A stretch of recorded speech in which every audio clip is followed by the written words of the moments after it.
Estamos começando o capítulo 15 do livro Emunat Habefi, volume 2. Estamos na página 217. Então, na prática, uma das características principais que tem o povo de Israel, qual que é? Resiliência. Resiliência. Talvez uma das mais fortes. É a gente insistir. E aqui traz nunca desistir, sempre insistir. Ou seja, insista, não desista, tem que estar sempre. Não pare de lutar, não pode se entregar.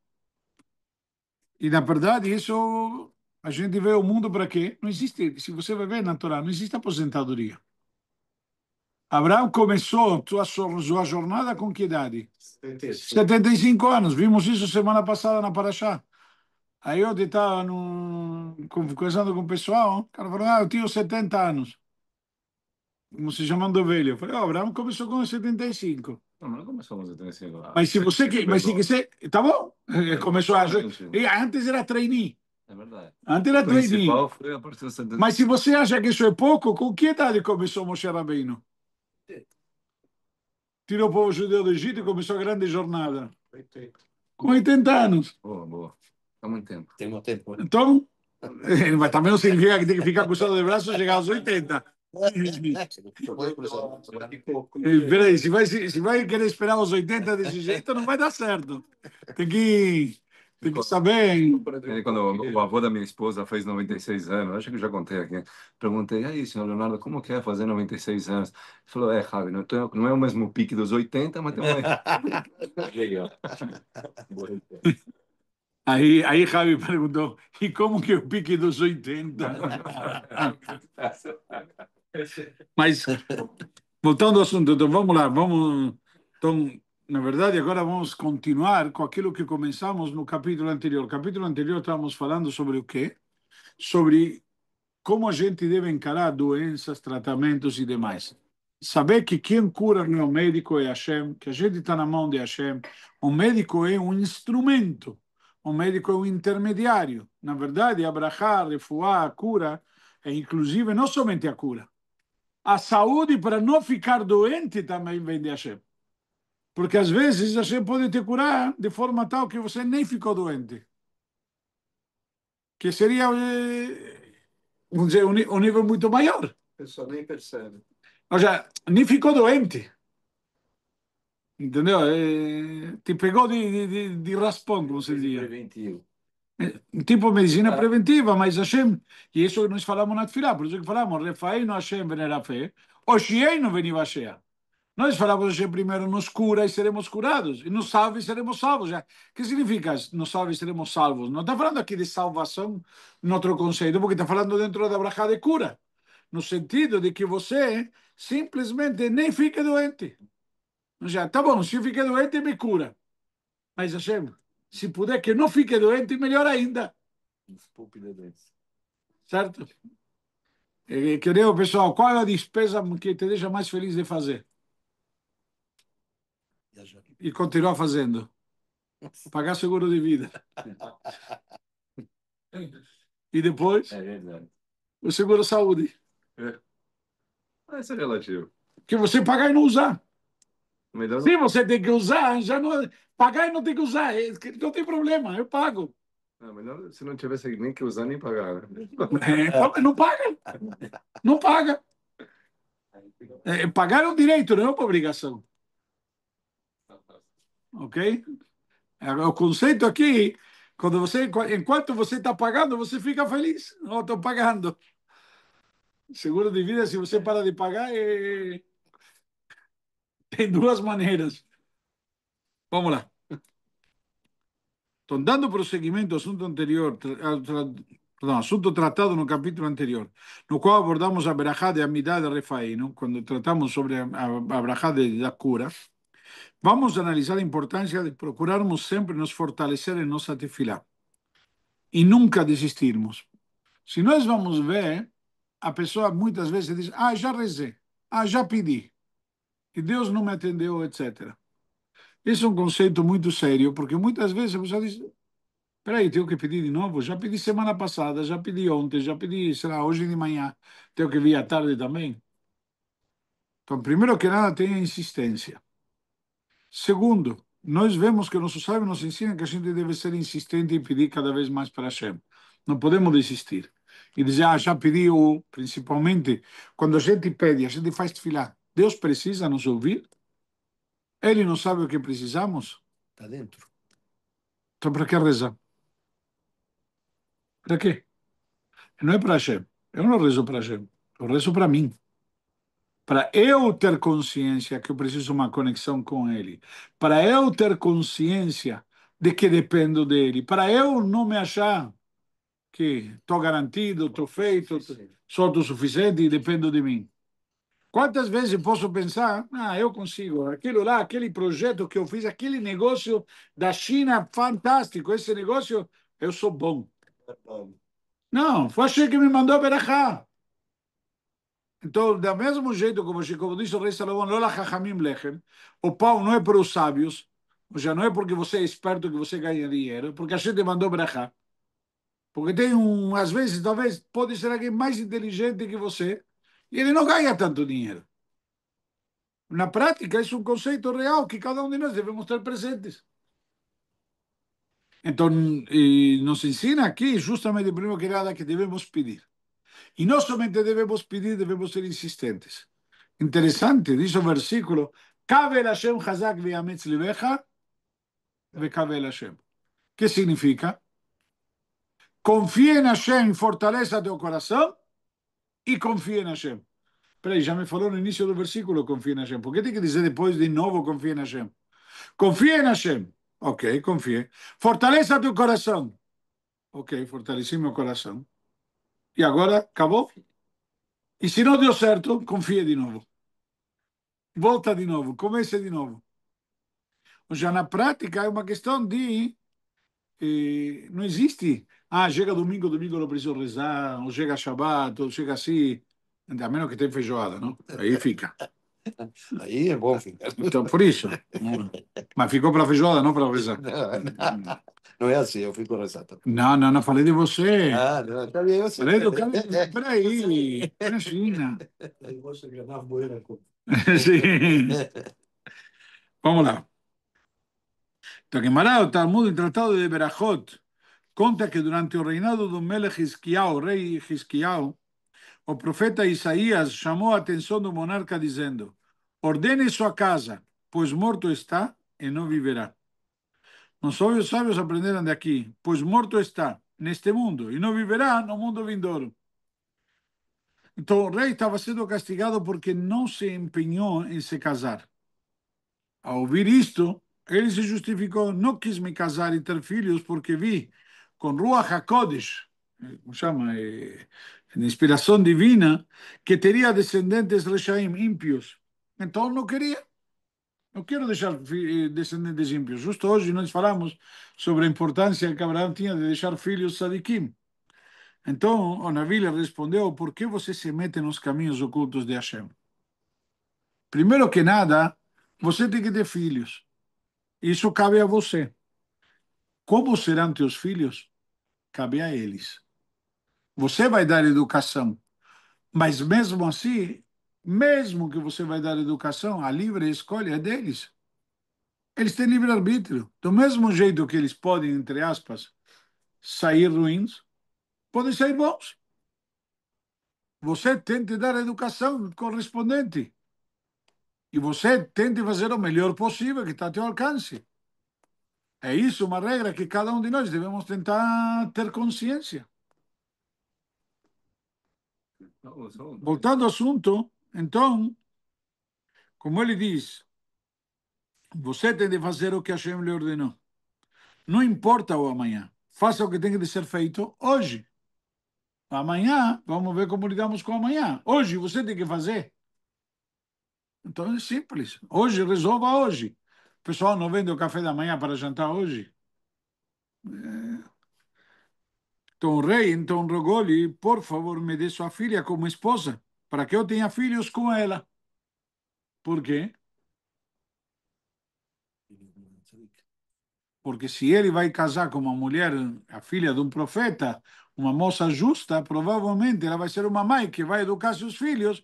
Quando você escolhe uma esposa, Você escolhe uma esposa, muitos escolhem pela beleza, muitos escolhem pela família, outros escolhem pelo caráter, outros por falta de escolha, porque o que sobrou. Na prática, quando você escolhe uma esposa, uma das coisas que você deve ter em consideração, e isso é importante, ela é a pessoa que vai educar teus filhos. Então, qual educação, qual valores ela vai transmitir? Não somente para teus filhos, na tua casa. Sobre que valores a tua casa vai se sustentar. Ok? Então ele pediu para ter filhos com a esposa. Assim, talvez, unindo seus méritos aos meus, ou seja, os méritos dela, que vem da casa que o pai dela é um profeta, profeta Isaías, não é argentino. Quem sabe minha descendência seja toda de tzadikim. O Navi respondeu, aí o profeta lhe respondeu, ok? Não adiantará. Isso não adiantará. O decreto foi selado. Qual decreto? Filhos. Não, de que ele ia morrer, porque não teve filhos. O rei então ordenou: pode ir. Meu antepassado David Amelech ensinou que um Yehudi não pode perder a esperança, ainda que uma espada esteja sobre o seu pescoço. Na verdade, mesmo se tem uma espada no teu pescoço, você não pode. Ali lembrar a pessoa não pode desistir da misericórdia divina. Ah, mas a espada já está no pescoço. Hashem pode fazer voltar uma flecha. Então não tem, para Hashem não tem impossível. Então ele na prática, ele invocou essa questão, ok? E como está escrito em Iov, em Jó, En ikteleni lo ayachel, ainda que ele me oprima, ou seja, até quase me matar, nele eu continuo a manter a esperança, a Yahel. Ou seja, vou ter os meus desejos em Hashem. Assim, o monarca se virou para uma das paredes do seu palácio e fez tefilá para que fosse perdoado. Dessa forma, ele conseguiu mais anos de vida. Se casou com a filha do Navi e teve dois herdeiros, Menashe e Rav Shakeh. Foram os dois filhos dele. Já na prática, ele teve dois filhos, independentemente de tudo. Menashe também foi rei sucessor de Israel, mas o conceito que diz aqui, ele fez chuva. E ele demonstrou ao profeta que o profeta estava errado. Ah, tinha um decreto, acabou, o decreto já foi assinado. Ok. Mas se eu fizer techuvá, se agora eu faço techuvá, eu posso mudar o decreto. É isso que nós falamos quando chega Rosh Hashanah Yom Kippur, na tefilá do Netanel Tokef. O techuvá, o tefilá, o tzedakah, ma'avirin et ro'a gezerah. Que a techuvá, arrependimento pleno e sincero, consegue mudar um decreto mau, um decreto ruim. O que significa consegue mudar um decreto ruim? O decreto já está, já existe. Já foi, já é um decreto, não é uma proposta, é um decreto, já existe. Mas mesmo assim, como diria o juiz, o advogado, ainda pode apelar. Perdeu o caso, mas pode apelar. Chuva te permite. Já, o decreto significa que você perdeu a causa, mas ainda pode apelar. Tem que fazer teshuva. A força da teshuva é essa. Estava decretado, o rei estava decretado, o profeta veio trazer uma profecia. Ou seja, o que significa uma profecia? O que é uma profecia? Uma mensagem de Hashem. Acabou, já era. E mesmo assim, ok? É que nem o jogo consegue virar nos acréscimos. Conseguiu empatar e virar. É simples. Daqui aprendemos que, seja de quem for que ouvirmos que uma situação está perdida, como por exemplo aqui o profeta, ou se Deus nos livre, um médico vem e te diz: não tem chance, não existe. O médico não tem esse direito, ele não tem esse poder, não tem essa atribuição. Mesmo que digamos que a situação está perdida até mesmo de um navio, como um caso daqui do profeta, não devemos nos render a isso. Todo o mérito do rei, qual foi? O rei Hisquiel teve o mérito de quê? De insistir. Ele poderia ter dito, bom, agora já era, acabou. Já foi. Não, não existe já foi. Eu vou reverter. E reverteu. Ok? Não devemos nos rendir a isso, mas nos voltarmos a Hashem, nos tefilot e suplicar por sua misericórdia, como ele nos conta lá que ele fez. Então, nossos sábios frisam que os médicos que, como dizemos no capítulo anterior, são mensageiros santos de Akadosh Baruch Hu, tiveram permissão de Boreolam para curar, mas nunca para dar o veredito de morte a um paciente. Isso não foi concedido a eles. Quando o Torá diz, Mikan nitna reshut larofé lerapot, de aqui se deu poder, vamos dizer, a permissão ao médico de curar. É isso que o médico pode fazer. Mais do que isso, não. Obrigado. Mas é muito comum hoje em dia, né? O médico e a família chegam à conclusão que a pessoa precisa descansar e aí cedam, não para acelerar, mas já para deixar a pessoa, depois de muita... Você está falando de dois conceitos diferentes. Primeiro que nada, o que eles decidem é uma questão muito subjetiva. Eu estou falando, você é objetivo, vem e me pergunta a mim, Rabino, posso fazer uma tefilá para fulano que está muito doente descansar? Peço para Deus que ele descanse em paz. Já me foi perguntado, feito esse pedido várias vezes. A mesma tefilá que você faz para pedir para ele descansar, pode pedir para Deus para curar. Para Deus é difícil. O Deus que eu acredito, isso é simples.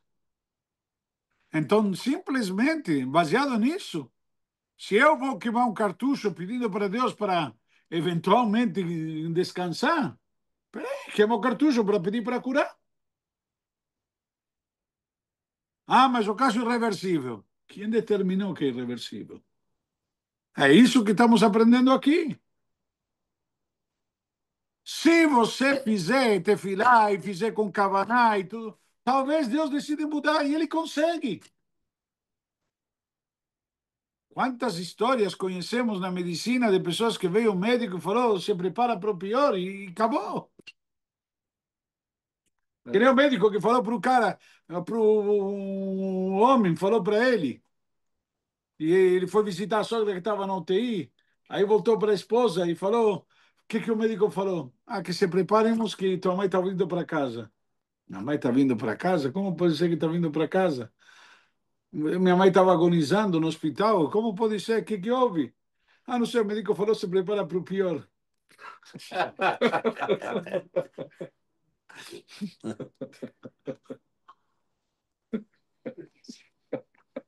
Coitada da sogra.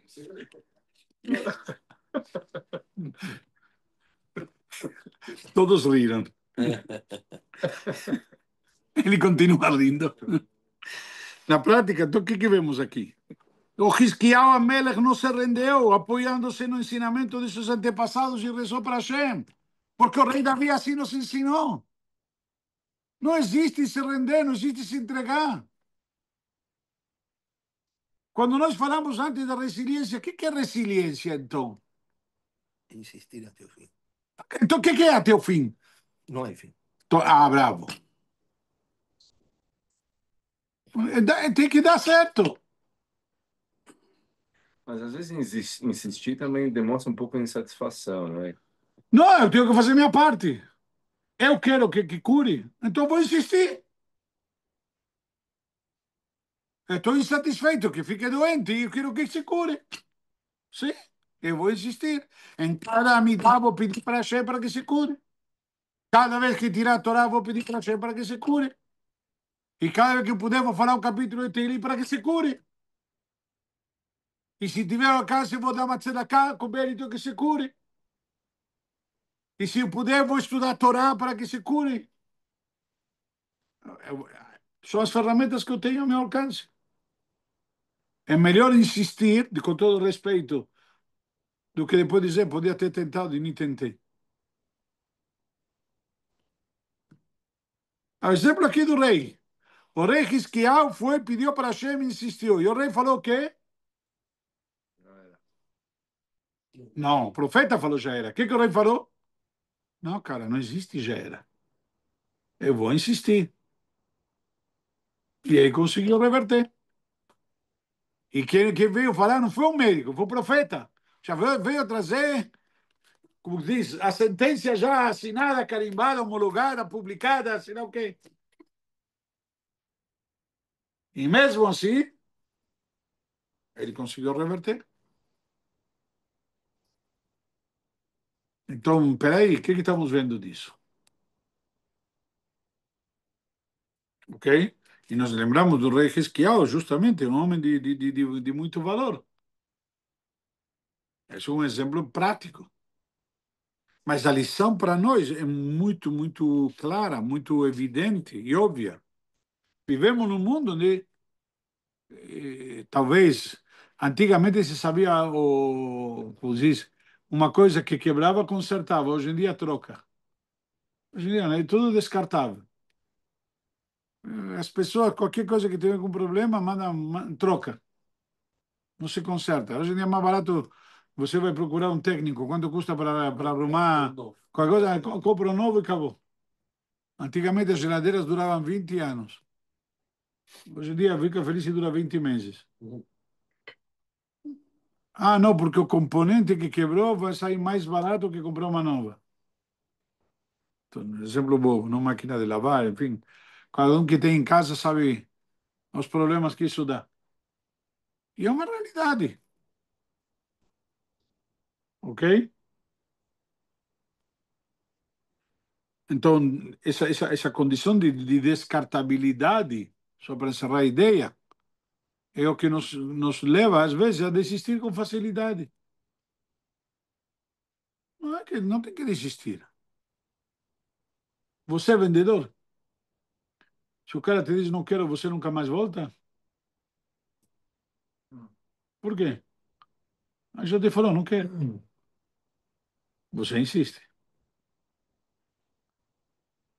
E assim por diante. Tem que insistir, não existe. Isso de dizer, tá bom, então acabou, que descanse, ok? Tem o lema Que descanse só depois do atestado de óbito. tem o lema dos Samhanin, né, dos paraquedistas. Não voltaremos se não sem que tenhamos sucesso. Só voltaremos com o sucesso. Vamos lá. A seguinte história está no livro de Nínive e Adja e nos foi contada também pelo Rav Widerman Shlita. Então, uma história linda. Em 2015, um senhor de cerca de 90 anos faleceu em Jerusalém, no Shiva, imediatamente a semana depois do sepultamento. Os 10 filhos desse homem contaram uma história que sempre é repetida por seu pai. Quando seu primogênito nasceu na década de 40, sua esposa ficou muito doente. Assim, os médicos decidiram que a mulher deveria ser submetida a uma cirurgia de emergência, pois sua vida estava em risco. A equipe de doutores também deixou claro que, depois daquele procedimento, ela não poderia mais engravidar.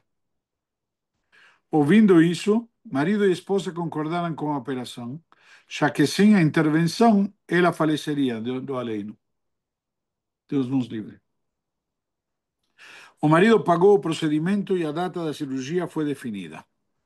Antes, porém, o homem resolveu ir a Jerusalém, de Jerusalém a Bnei Brak, para consultar o grande sábio Hazonish. Uma viagem que naqueles tempos tomava algumas horas. Ele chegou a Bnei Brak perto do horário de Minchá e foi recebido pelo Hacham, a quem relatou tudo o que se passava com sua esposa. Qual sua dúvida? Se a vida está em risco, a operação deve ser feita, respondeu Hazonish. Entretanto, já estava muito próximo da hora de Minchá e o Hacham disse que voltassem a se falar depois da reza. Terminada a tefilá, o Hazonish disse ao marido, não faça cirurgia. Intrigante, não? Antes de minchá, não tinha dúvida. Depois de minchá, não faça. O homem questionou. E o que faço com o dinheiro que paguei com o médico? Ele é judeu. Acho que é eu mesmo. O Rav orientou. Não peça nada de volta ao médico. Mas se ele lhe restituir a quantia, pegue-a. Dessa forma, o marido voltou a Jerusalém e foi questionado pelo médico. Sua esposa precisa ser operada e você sai para passear em Bnei Brak? Pergunta normal que qualquer médico com pouca fé, vamos dizer assim, faria. Não fui a passeio, mas para consultar o grande sábio Hazon Ish. Ele nos aconselhou a não realizar a cirurgia e assim será, explicou o homem ao doutor, que ficou muito zangado, tanto que devolveu o dinheiro ao marido. Os filhos contaram que a mãe viveu mais de 70 anos com saúde e teve mais 9 bebês. Prova está lá que teve 10 filhos, não? Esse era o primogênito. Página que tá isso. 218. Viveu mais 70 anos com o dinheiro que foi restituído do médico. Sempre para ler para os médicos, né? Essa história. Todas as vezes que relatava esse milagre, o falecido pai costumava acrescentar: vejam a força da tefilá. Até mesmo o Hazon Ish mudou sua opinião depois de rezar Minchá. Porque na prática, antes de rezar Minchá, lógico tem que operar. Depois de rezar Minchá, não opera. Ou seja, o mundo era um antes da reza dele e outro depois dela. Muito interessante a colocação. A pergunta é: você vai rezar? Depois da reza, teu mundo é o mesmo ou mudou? Mudou para melhor. Uma colocação muito interessante. Você reza com intenção, muda muito. O caso, mas é isso que está te dizendo. É isso que está te dizendo. Teu mundo tem que mudar. Senão, você só virou páginas. O Hazon Ish conseguiu mudar a natureza do mundo com sua tefilá. E isso é possível a todo Yehudi que seja consciente da força de suas orações. É perfeitamente plausível mudar decretos, pois nos voltamos à fonte de tudo que é Hashem, aquele que fixa tudo como tem de ser. Ou seja, ele que determina as coisas como são. Ele que estabelece. Então ele pode mudar, que foi o que o rei Hisquiel fez. Interessante notar que o Hazon Ish não questionou a decisão do médico. Ele havia concordado com a cirurgia. No entanto, o que ocorreu foi que antes de Minchá, o decreto era um, e se tornou outro depois de Minchá, da Tefilá. A natureza mudou. Ou seja, a tua conexão com Hashem pode mudar tudo. É isso uma coisa que está ao nosso alcance e nas nossas possibilidades. Tudo depende de nós, pura e exclusivamente de nós. É isso que nós devemos tentar. Constantemente fortalecer nossa fé em Hashem, nossa confiança em Hashem e nossa insistência em nós mesmos, para que nós mudemos, para que nós possamos nos conectar. Se a gente aproveita e a gente faz, com certeza, que o nosso mundo antes da Tefilá era um e depois da Tefilá é outro, então, com certeza, estamos em outro mundo e aí a coisa mudou. Vou parar por aqui. A segunda, a próxima parte é um pouco mais comprida.